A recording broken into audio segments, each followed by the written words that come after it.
Jojo, akin na yung ano, bola. Wait lang na yung bola kasi.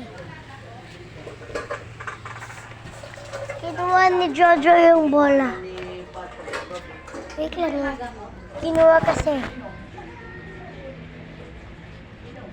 Uy! Wait lang, kinuha kasi yung bola ko ni Jojo. Jo! Jo! Parang hindi ka tumatanda eh. Ha? Parang hindi tumatanda. Sino? Isip bata, wala namang iniisip sa hindi siya nag-iisip sa pagkain. Wala siyang iniisip. Maganda na ang trabaho niya ngayon. Kinuha ko na yung bola. Oo. Walang ginagawa. Kung bisita, pupunta doon, yung anak niya, yun ang nangulit ka ng pera. Si Dong. Oo. Tumatanda. Dati pa rin. Oo. Ano na lang ang dati pa rin. Hindi naman yung isip na bubigyan. Oh, pagkain ka lang yun. Tapos, gusto lang niya pagkain. Oo. Gusto ang Ay! oo. Pag wala kang iniisip talaga, ang nakakatanda yung tunang isip, kung sino.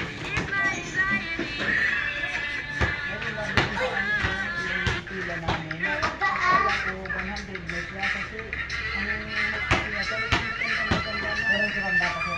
Iyon pa yan, mas matanda pala ako sa kanya. 80 lang siya. Parang matanda rin. Matanda na. Di ba matanda na sila? Mas matanda pa sa isira niya. Oh. Ay!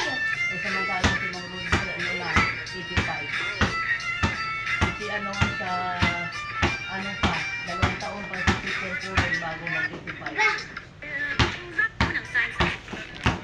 Sige na, hindi na pala yan.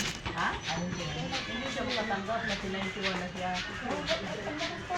Oo. Bakit talaga? Yung nanay niya, ano yun, namatay 1.5. 105? Oo. 105 nung mamatay. Pero nakaupo lang sa pintuan dahil di na nakakakita. Wala naman nung araw, magpapa-opera ka ng karatang, mahal 150, ganyan-ganyan. Ang hirap namang hanapin ng 150. Wala naman siya ba sa bata? Ha? Pareho kami, sabay kami inopera.